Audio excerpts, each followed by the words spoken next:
G'day everyone. Going to finish off the tutorial on the registration form. We're almost there. We've done our form validation. We just need to put our data into the database now. So I'm going to start off by creating a database. So I use SQL Yog. I find it a lot easier to use than PHP my admin. So we're going to create the tutorial database. Inside that, I'm going to create a table. And I have a user ID, so this is my user table. This will be int, it'll be primary key, it'll be auto incremented. Gonna have a username, varchar, I don't know, 50, not null. We're gonna have a password, which will be varchar, say 200, not null. Email, varchar 200, not null. I could probably make them a bit smaller. And their name, and I did these in a funny order, but I'm just rushing through. I don't want to run out of time again. Alright, so that's everything there. Let's create the table. I'm going to call it table user. Okay, I don't want to add any more. So now we have our table with our columns. So now we need to tell our CodeIgniter project how to access that table. So you do that in the configuration. You make sure that in the database section all your database parameters are set correctly, so the host name and the username and password, the database name, okay, and then the database type if you have others. So I've done that already. This is the correct information for my database, but it's still not going to be accessing that database until you load the database library. So you do that with an auto load, unless you just use the library once off, the database once off, where you do it manually, but I think it's an auto load job really, most projects. So we're going to auto load that database library, and now our project's talking to the database. So now we need to create a model. So we're going to go create a new PHP file here. We're going to call it the user model. Okay, get rid of the closing tag for the PHP because that's good practice.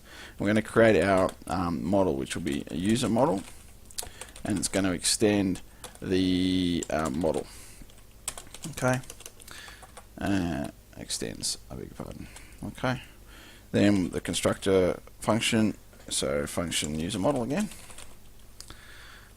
Okay, and parent model. Okay, so done. Now we will create our function for register user. And we're going to pass in the username, the password, the name, and the email address. Okay.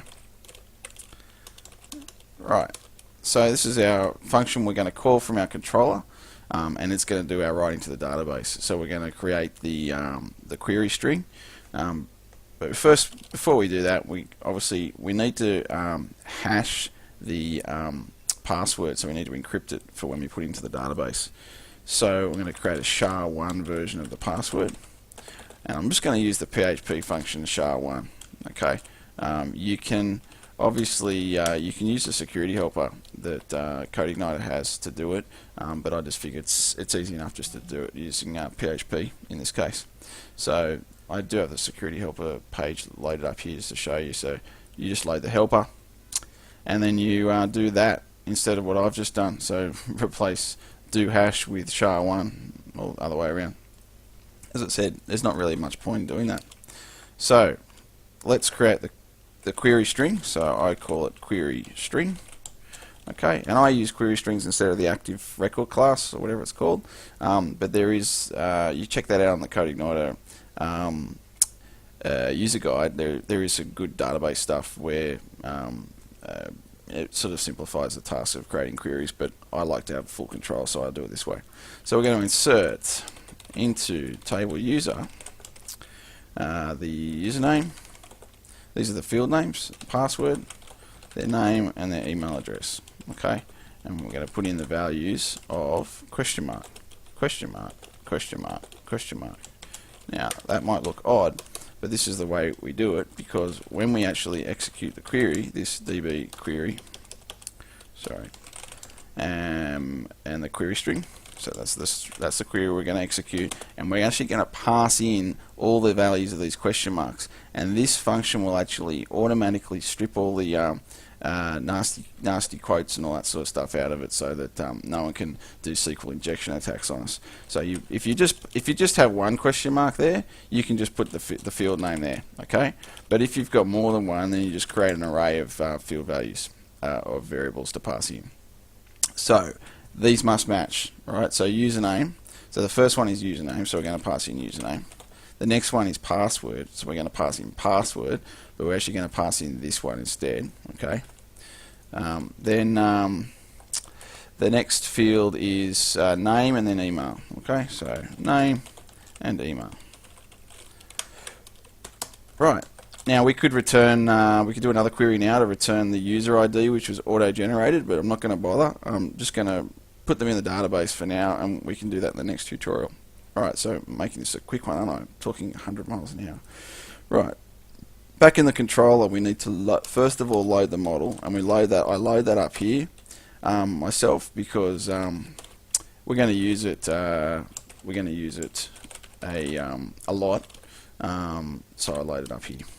Okay, but you could just equally put this inside the function that you need to use it. This load model, and then the model name. And don't forget the capital; it's important. So now the model's available to us. To call something from within the model, we reference it as this, then the model name, and then the function within. Okay, so we can go back here. We could probably just copy and paste that function, because the actual values that we're passing are the same variable. So everything works perfectly. Okay, done. So that should work. We are passing in these values to the register user function, which is inside the user model, which is going to insert them into the database. Okay, and that's pretty simple. So let's give it a shot. So we'll go back to our page. We're going to put in a name of Alistair, a password, username of Alistair, a name of Alistair Boyd, my email address, and my password, and a register. Okay, and it hasn't shown us success or anything, but it hasn't shown us a fail, which is good news. And the reason it hasn't shown success is because after we do the register, we do nothing. Okay, but we could alert, we could send them to a page to say you successfully logged in, successfully registered, etc. And we would do a lot of things like here, like email, email confirmation, etc. Right? Information, message, view. The whole lot. So we'd put all that stuff there, and we'll probably do that in another tutorial. But for now, let's go back to our database and select star from table user and see what we get back. There it is there. User ID 1, username Alistair, password's been hashed with the SHA-1 function. That's our email address, and that's my name. Hope you liked the tutorial. Check back in the next one, and we're going to add some fields into here like email authorization codes, and then we're going to send an email, and they'll have to click on the link in the email to actually complete the registration process, which is always good to ensure that the email address that people are giving you is the correct email address, valid email address. Alright, hope you enjoyed it, and check the next tutorial. Cheers.